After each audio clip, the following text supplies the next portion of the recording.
అక్రమమును లేకున్నాను వారు పరుగులెత్తి సిద్ధపడుచున్నారు. ఆయన దగ్గర ఏ అపరాధం లేదంట, కానీ ఈయనలో ఉన్నది ఈయన్ని చంపాలని కూడా ప్రయత్నించేటప్పుడు దేవుడు ఏమంటున్నాడు, నీతిమంతులను అప్పగించడంట. ఏ ప్రమాదముకైనాను అప్పగించడు, కానీ ఒకవేళ అప్పగించిన అది తొలగిస్తాడంట. యవ్వనం అన్నది చాలా ప్రాముఖ్యమైనది కనుక పదే చెప్తున్నాడు పౌరు కూడా, పదే ఎందుకంటే యవ్వన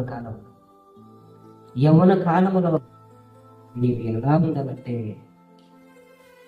భయముతో భక్తితో నీ మనసు అన్నది నా వైపు ఉంటేనే నీకు ఏ అపాయము కూడా తగల